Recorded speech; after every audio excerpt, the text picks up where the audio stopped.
नमस्कार मित्रांनो, स्वागत आहे तुमच्या सर्वांचं या नवीन व्हिडिओमध्ये।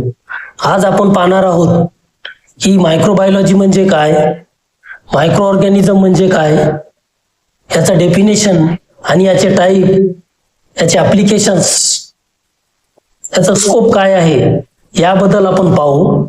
तर मित्रांनो, सर्वप्रथम आपण पाहू डेफिनेशन।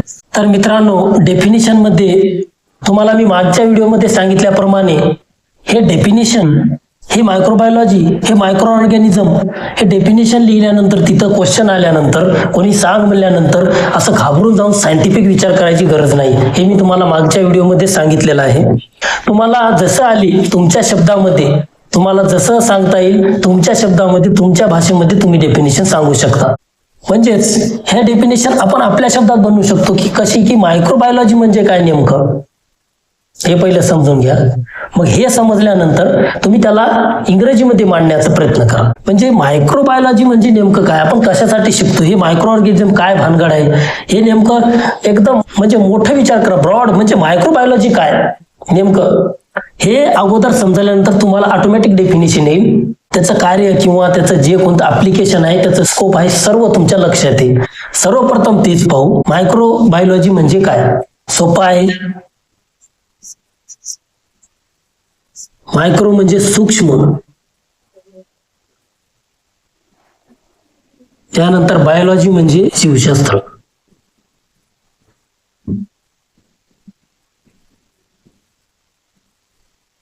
आता याच्याहून तुमच्या लक्षात आलं असेल सूक्ष्म जीवशास्त्र। मायक्रोबायोलॉजी म्हणजे सूक्ष्म, मायक्रो म्हणजे सूक्ष्म, बायोलॉजी म्हणजे जीवशास्त्र। सूक्ष्म जीवशास्त्र म्हणजे सूक्ष्म जे ऑर्गॅनिझम आहेत, सूक्ष्म जे जीव आहेत त्याचा अभ्यास म्हणजेच मायक्रोबायोलॉजी। हे मायक्रो ऑर्गॅनिझम, मायक्रो ऑर्गॅनिझम म्हणजे काय, तर हे सूक्ष्म जीव।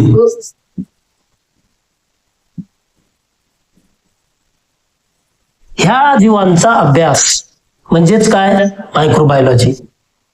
आता मायक्रो ऑर्गॅनिझम मध्ये कोणते ऑर्गॅनिझम येतात, मायक्रो ऑर्गॅनिझम मध्ये कोणते अॅनिमल, काय येते नेमकं। मायक्रो ऑर्गॅनिझम म्हणजे सूक्ष्मजीव, म्हणजे कोणते सूक्ष्मजीव कोणते, तर त्यामध्ये बॅक्टेरिया,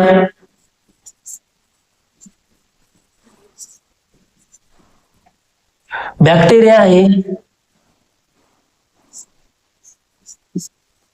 फंजाय,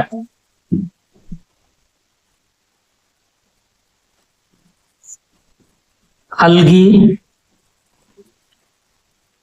व्हायरसेस,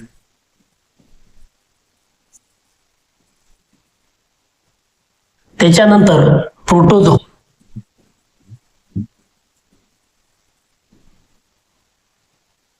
आता बॅक्टेरियामध्ये पुन्हा आर्ची बॅक्टेरिया, असे वेगवेगळे प्रकार।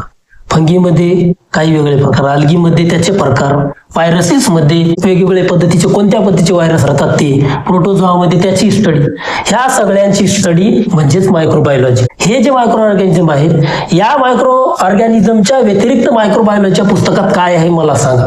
ह्याच्या व्यतिरिक्त काहीच येणार नाही, या एवढ्यावरच पूर्ण मायक्रोबायोलॉजी हा सब्जेक्ट डिपेंड आहे।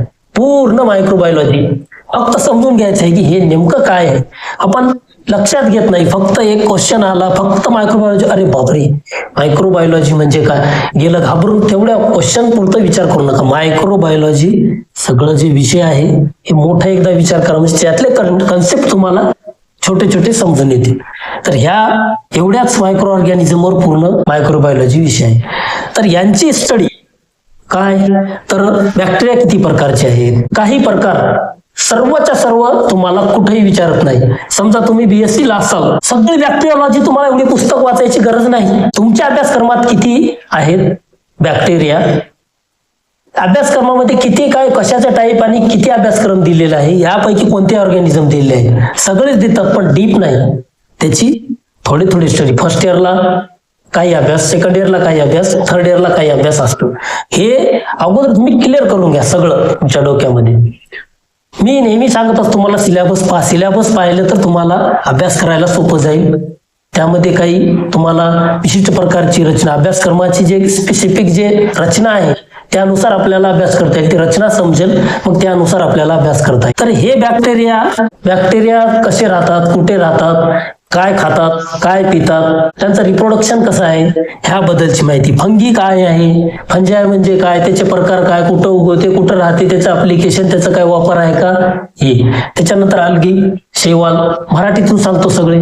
बॅक्टेरिया म्हणजे जीवाणू, फंजाय, फंगी हे एकच आहे, याला चार वेगवेगळे आहेत. हे फंगी म्हणजे बुरशी, हे अल्गाय असं याला वाचत असतो, हे म्हणजे शैवाल. त्याच्यानंतर हे व्हायरसेस, विषाणू, त्याच्यानंतर हे प्रोटोझो, आदी जीव, त्याला आपण मराठीत म्हणत असतो. सगळ्यांना कसं आहे, सगळे जर मराठीत बरं वाटते, मराठीतून ऐकायला किंवा मराठीतून समजते असं म्हणतात, पण तसं काही नाही. एकदा जर सगळं समजल्यावर तुम्हाला इंग्लिश मधून पण समजेल, मराठीमधून पण समजेल, सगळं क्लिअर होईल. तर यांचा उपयोग काय, याचा आपल्याला कुठं कुठं उपयोग पडतो, हे कुठं कुठं घातक आहे, कुठं कुठं उपयोगी आहे, याला आपण कसं किल करतो, एखादे घातक ऑर्गॅनिझम कसे किल करतो, एखादे चांगले ऑर्गॅनिझम कसे ग्रो करतो, त्यांना ग्रो करण्यासाठी खाण्यासाठी काय द्यावे लागते, हे कधीपासून आहेत, ह्याचा शोध कोणी लावला, हे कशासाठी आहे, याला मारण्यासाठी कोणते केमिकल आहेत, हे सर्व आपण या मायक्रोबायोलॉजी मध्ये शिकत असतो टप्प्याटप्प्याने.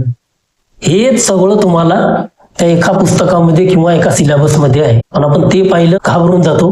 पण हे सगळं ह्याच्यापेक्षा सोपं मला वाटते की आता काही नसेल, ह्याच्या व्यतिरिक्तही काही नाही आणि याच्या सोपंही काही नाही. ह्याच्यापेक्षा सोपं काय असू शकते.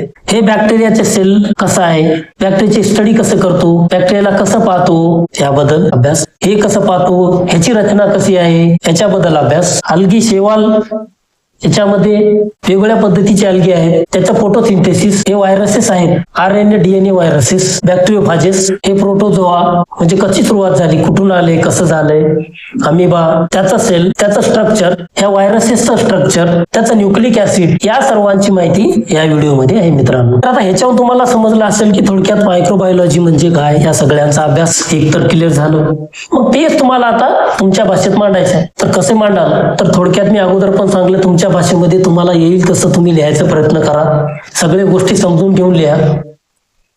Microbiology, branch of science which deals with the study of micro organisms such as bacteria, फंजाय, algae, viruses, protozoa called microbiology.